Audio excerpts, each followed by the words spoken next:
Just in case you thought that Donald Trump's specific policy plans were the best part of the week after Election Day, no. Think again.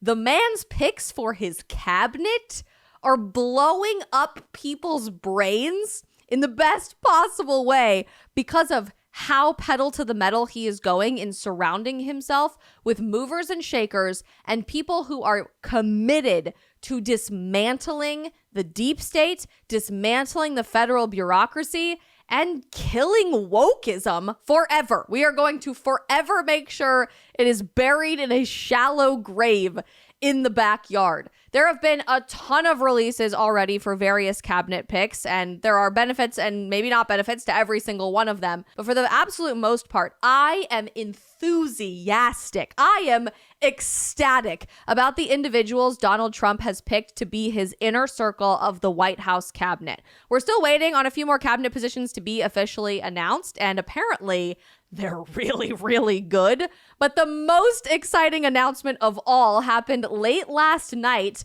with a very unprecedented press release on social media and on the email list for the Trump transition team. The announcement of a new federal agency. Now, you guys might be confused and think, wait, isn't the guy trying to cut the number of agencies in America rather than try to increase the number of agencies in the executive branch?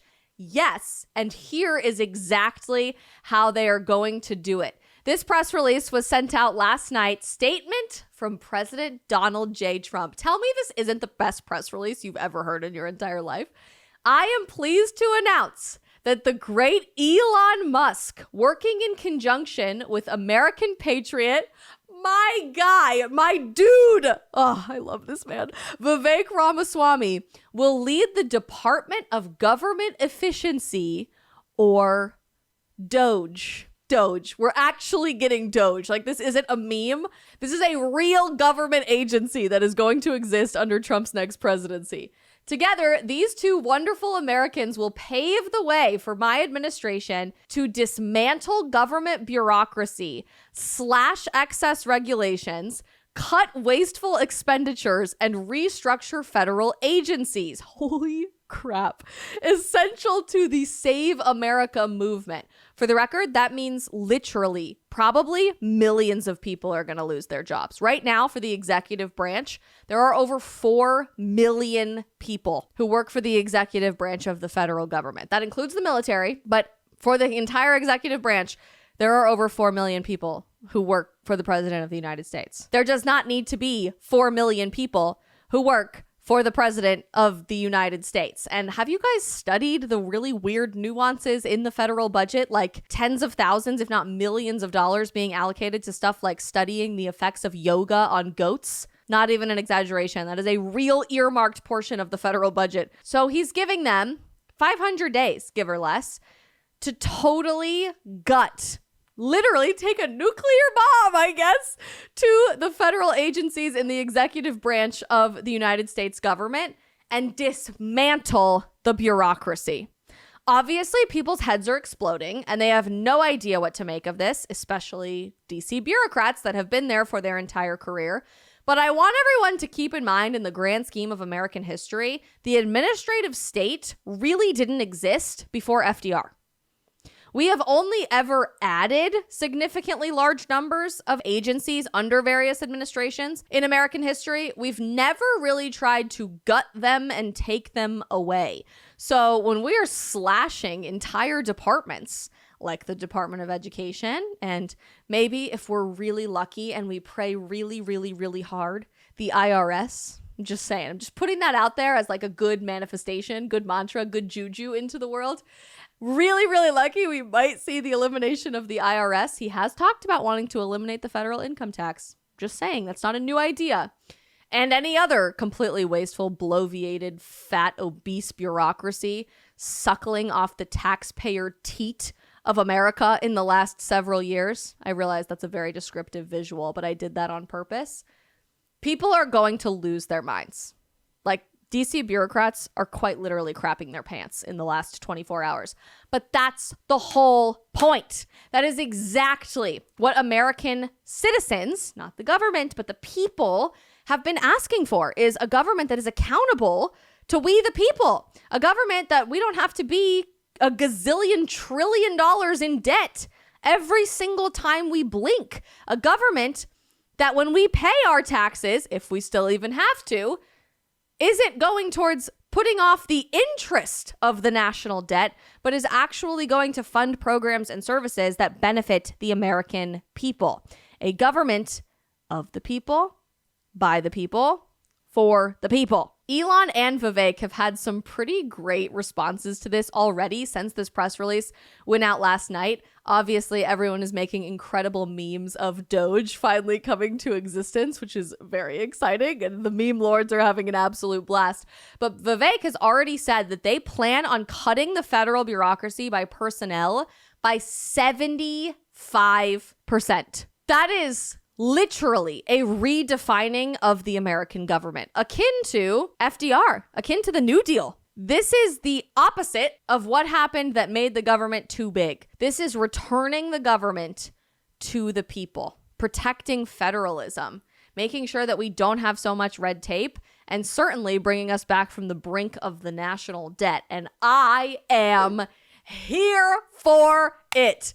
Elon has already tweeted about the accountability of DOGE and what the American people can reasonably expect about this. And I absolutely love this take from him because I think it's a really powerful way to stay accountable.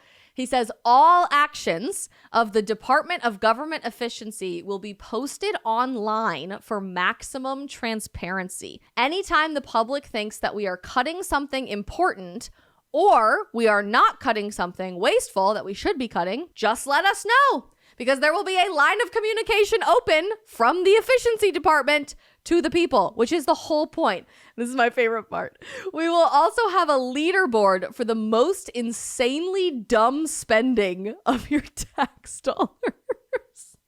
This will be both extremely tragic and extremely entertaining. God, I can't wait for the meme content that's about to come out of this administration, because you just know it's going to be really, really good. DOGE is officially my favorite government initiative I've seen in my entire lifetime, so we are here for DOGE. And just as people are losing their freaking minds about a Department of Government Efficiency even coming to fruition to exist, there was a pretty shocking cabinet pick last night that has media personnel's heads and DC bureaucrats rolling. And that is our presumably new Secretary of Defense, Pete Hegseth.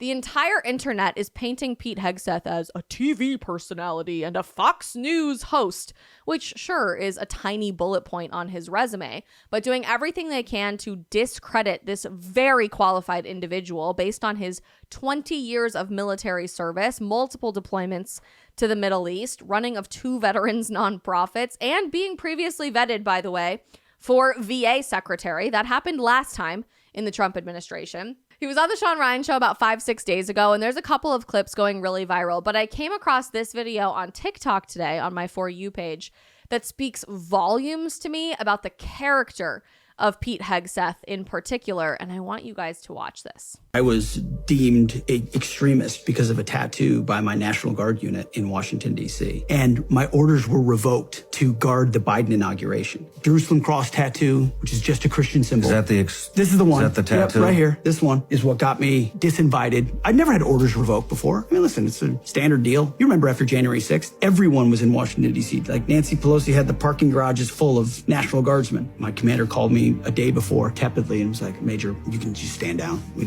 don't need you. We're good. I'm like, what do you mean? Everybody's there. He's like, no, he couldn't tell me. When I was writing the book, I reached out to somebody in the unit who could confirm with 99.9% certainty, because he was in the meetings and on the emails. Nope. Someone inside the DC Guard trolled your social media, found a tattoo, used it as an excuse to call you a white nationalist, an extremist, and you were specifically by name orders revoked to guard the inauguration. Wow. That's Pete Hegseth, our presumably new Secretary of Defense. And I never heard that story before. But only in America, up till this point, are you not an extremist if you are into BDSM animal will cosplay openly in the military, but you are considered an extremist unfit for duty if you have a Jerusalem cross tattoo. Well, Pete, you're in good company. I, too, have a Jerusalem cross tattoo. I got this in Jerusalem from the Razzouk family that's been operational since the year 1300. And I am very proud to wear my faith on my sleeve. And I cannot recommend, if you guys haven't already made prayer a part of your daily routine, downloading the world's largest Christian prayer app, Hallow, Hallow. They have more than 10,000 original prayers, meditations, history podcasts, lifestyle podcasts, mental health resources, everything you can possibly imagine that has totally transformed my prayer life and that of almost every single one of you as well. Hallow is offering you a 3-month free trial to all of the incredible content on their platform. If you go right now to hallow.com/Isabel, HALLOW.com/Isabel. And our friends over at Public Square, America's largest leading marketplace for small businesses that are all pro-family, pro-faith, and pro-freedom, and pro-actual science, by the way, actually got their start out in the beautiful state of California. They are changing how we spend money in America one day at a time, realizing that where we spend our dollars is where culture is going to thrive. If you are looking for businesses to support that share your values, check them out at publicsquare.com. And if you are a business owner of any kind, make sure you add your small business to Public Square to connect with customers who share your values too. I'm so glad, by the way, that there are companies that are trying to get to the actual truth of matters like this and in standing for women in general. Just one of which happens to be my amazing friends over at Garnier.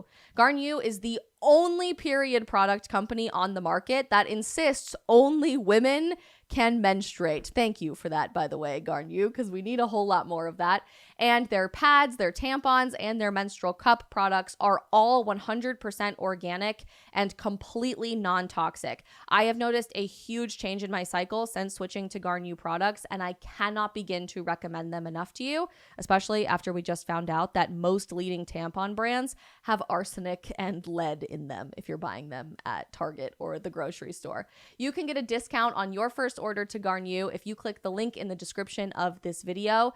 And please, please, please embrace the same courage that they are in standing up for real womanhood in 2024 and beyond.